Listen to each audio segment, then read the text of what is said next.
வணக்கம். ஒரு படத்தை பார்த்து பேஜாராகி ரொம்ப நாள் ஆச்சு. பேஜார்னா ஆஹா அற்புதமான படம், இப்படி ஒரு படம் வந்ததே இல்லை அப்படிங்கிற மாதிரிலாம் இல்லை. பயந்து மூஞ்சை திருப்பிக்கிட்டு காதை மூடிக்கிட்டு மூக்கை மூடிக்கிட்டுன்னு அலறி ரொம்ப நாள் ஆச்சு. கடைசியாக அந்த ஹெரிடிட்ரிங்கிற ஒரு படம் வந்து அதை பார்த்து கொஞ்சம் பேஜாரானேன். அதுக்கப்புறம் எப்பேற்பட்ட கொடூர படத்தையும் தாங்கிடலாம் தாங்கியிருக்கேன்.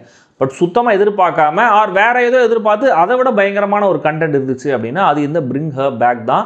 பில்டப் போதும் இல்லையா? விமர்சனத்தை சொல்லிடுறேன். நீங்கள் சப்ஸ்கிரைப், கமெண்ட், லைக், ஷேர்லாம் பண்ணலாம். இல்லைனா கனவுல இந்த படம் ஓடும் அப்படிங்கிற மாதிரி நான் சொல்ல மாட்டேன்.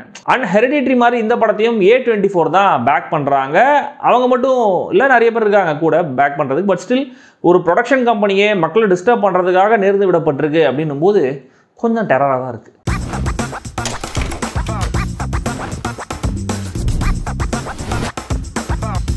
பிரிங் ஹர் பேக் டைட்டிலேயே கிட்டத்தட்ட என்ன மாதிரியான கதைன்னு ரொம்ப தெளிவாக தான் சொல்லியிருக்காங்க. ஆண்டி பைப்பர்னு ரெண்டு பேரும் அண்ணன் தங்கச்சி. ஆக்சுவலாக ஆண்டி வந்து ஸ்டெப் பிரதர் பைப்பருக்கு கண் பார்வை ஒழுங்காக இருக்காது. இவங்க ரெண்டு பேரோட அப்பா ஒரு நாள் இறந்து போகிறாரு. ஆண்டியோட வயசு 18 ஆகலை அப்படிங்கிறதுனால இவங்க ரெண்டு பேரையும் ஒரு ஃபாஸ்டர் கேரில் கொண்டு போய் வைக்கிறாங்க. லாரா அப்படிங்கிற ஒரு லேடியோட வீட்டுக்கு இவங்க ரெண்டு பேரும் போகிறாங்க. அங்கே போன அப்புறம் நடக்கிற அதிபயங்கரமான சம்பவங்கள் தான் இந்த bring her back. We can bring her back. This is not a கல்ட்னு டெக்ஸ்ட் போட்டு வர ஒரு கல்ட்டை பற்றின அறிமுகத்தோட ஆரம்பமாகிற கதை. அடுத்து பைப்பருங்கிற கண் பார்வை முழுசாக இல்லாத ஸ்கூல் பொண்ணு கேரக்டரையும் அவருடைய ஸ்டெப் பிரதர் ஆண்டியையும் பற்றி சொன்ன கொஞ்ச நேரத்திலேயே அவங்க நிலைமையை பார்த்து அவங்க மேலே கனெக்டையும் எம்பத்தியையும் கொண்டு வந்துடுறாங்க. தென் லாராவோட வீடு, அங்கே இருக்கிற ஆலிவருங்கிற சின்ன பையன், அவன் தர ஸ்பூக்கியான வைப்ஸ்னு 10 நிமிஷத்துக்குள்ள ஒரு சில காட்சிகளில் மெயின் கேரக்டர்ஸை பற்றியும் சொல்லிட்டு இந்த கதை எப்படி போகலாம் அப்படிங்கிறதையும் ஹிண்ட் பண்ணுற செம்ம எஃபிஷியண்டான ரைட்டிங் தான் இந்த படத்துடைய மெயின் எக்ஸ் ஃபேக்டர். ஒரு சில செகண்ட்ஸ் கேரக்டர்ஸ் பார்க்குற விதம், பேசுகிற விதம், ஒருத்தரோட ஒருத்தர் சேர்ந்து நிற்கிற விதம், இதுலேயே பல விஷயங்கள் நமக்கு கன்வே ஆகிடுது. முதல்ல வர ஒரு சடன் டெத் சீன்லேருந்தே நான் முதல்ல சொன்னேன் இல்லையா, அந்த பேஜார் முடுக்கு நம்மளை தயார்படுத்திடுறாங்க இயக்குனர்கள் பிலிப்போ பிரதர்ஸ், டேனியும் மைக்கேலும். இதில் டேனி இந்த படத்தோட ரைட்டர்ஸில் ஒருத்தர். இவங்க ரெண்டு பேர் சேர்ந்து டாக் டு மீன்னு ஒரு படம் எடுத்திருக்காங்க இதுக்கு முன்னாடி. ஒன்ஸ் லாரா வீட்டுக்குள்ளே இந்த ரெண்டு பசங்களும் நுழைஞ்ச உடனே என்னமோ தப்பாக இருக்கே அப்படின்னு நமக்கு தோண ஆரம்பிச்சிடும். அங்கேருந்து படம் முடிகிற வரைக்கும் அந்த டென்ஷனை ஹோல்ட் பண்ணியிருக்காங்க.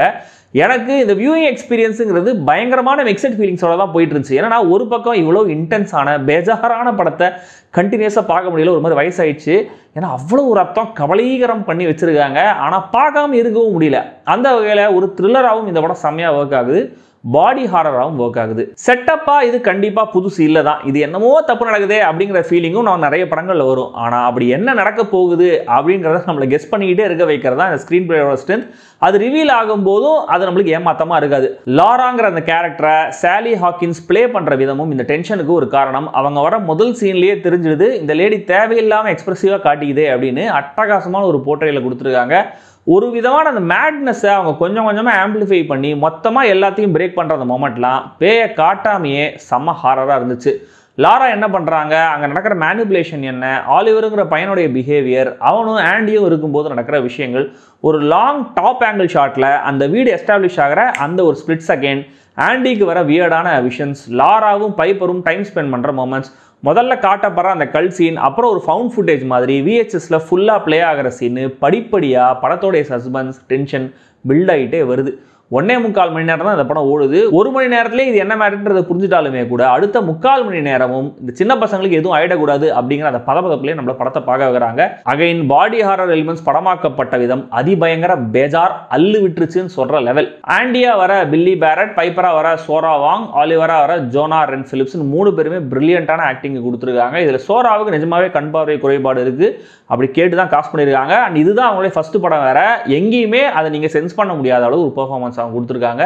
ஒரு விதமான டவுட்ல, பயத்துல, தங்க மேல காட்டுற பாசத்துலன்னு ஆண்டி கேரக்டரை பில்லி பேரட்டும் பெர்ஃபெக்டா பிளே பண்ணியிருக்காரு.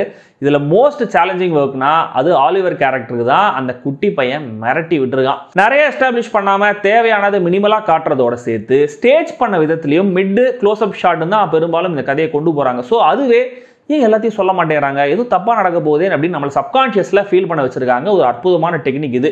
சவுண்ட் டிசைன், பாடி ஹாரர் எலிமெண்ட்ஸோட ஸ்பெஷல் எஃபெக்ட்ஸ், இருக்கா இல்லையான்னு தெரியாத லெவலில் மெயின்டைன் ஆகிற அட்மாஸ்பியரிக்கான பின்னணி இசைன்னு எல்லாம் சேர்ந்து ஒரு பக்கா தியேட்டரிக்கல் எக்ஸ்பீரியன்ஸை கொடுக்குது. இந்த படத்துடைய ட்ராபேக்காக எனக்கு தெரிஞ்ச விஷயங்கள், ஆரம்பத்தில் நடக்கிற ஒரு டெத்தை கடைசி வரைக்கும் ஆம்பிகஸாகவே மெயின்டைன் பண்ணுறாங்க. எல்லாத்தையும் டெஃபினட்டிவாக கடைசியில் சொல்லிட்டு இதை மட்டும் ஏன் சொல்லாமல் விட்டாங்க அப்படிங்கிறது தெரியல. தென் சொன்னால இந்த பாடி ஹாரர் எலிமெண்ட்ஸ்னு அது ஒரு கட்டத்துக்கு மேலே பாருங்கள் அவங்களை அதிர்ச்சிக்குள்ளாக்குறோம், ஒரு ஷாக் ஃபேக்டருக்காகவே சும்மா வச்சு வெறுப்பேற்றுறாங்களோ அப்படின்னு தோண ஆரம்பிக்குது. அதுவும் அந்த காட்டப்பட்ட க்ளோஸ்அப்ஸு, மேக்கப்பு, அந்த லெவல் கொடுறலாம் இப்போ நினச்சாலுமே ஒரு மாதிரி இருக்குது. கிளைமேக்ஸில் டக்குன்னு தமிழ் சினிமா லெவலில் சென்டிமெண்ட்டை கொண்டு வந்தது ஆக்சுவலாக ஒரு நல்ல மூவ் தான். ஏன்னா அது ஒரு யூனிவர்சலான எமோஷன். அது ஒரு வகையில் அதுக்கு முன்னாடி நடந்த சில விஷயங்களுக்கு கான்ட்ரடிக்டரியாக இருக்குது அப்படிங்கிறது நிஜம்தான். சில வருஷங்களுக்கு முன்னாடி ரிலீஸ் ஆன ஒரு டச் ஹாரர் படத்தோடைய இனிஷியல் செட்டப் கிட்டத்தட்ட இதே மாதிரி தான் இருக்கும். ஸோ அந்த படமும் மைண்டில் வந்துட்டு போச்சு. அந்த படம் பற்றி சொல்லணும்னா அது வேற ஒரு வீடியோவில் தனியாக சொல்லிக்கலாம் கட்டிக்கிறேன். மொத்தத்தில் இந்த பிரிங் ஹர் பேக் கண்டிப்பாக ஹாரர் ரசிகர்கள் மிஸ் பண்ணக்கூடாத சம கொடூரமான பயங்கரமான படம். ஹாரர்னா பேய் மட்டும் இல்லை, இன்னொரு வகையான மிரட்டல் எக்ஸ்பீரியன்ஸையும் தர முடியும்னு ப்ரூவ் பண்ணியிருக்காங்க இயக்குனர்கள் பிலிப்போ பிரதர்ஸ். இது அடல்ட்ஸ் ஒன்லி படம் தான். பட் சில அடல்ட்ஸ்னாலேயே இந்த படத்தில் ஒரு சில காட்சிகளை கண் கொண்டு பார்க்க முடியுமா அப்படிங்கிறது தெரியல. மனசை திடப்படுத்திக்கிட்டு வாட்டர்மெலன் ஸ்டாரோடைய ரீல்ஸையே தாங்கிட்டோம், இதை தாங்க மாட்டோமா அப்படின்னு உங்களுக்கு நீங்களே தைரியம் சொல்லிக்கிட்டு பாருங்கள்.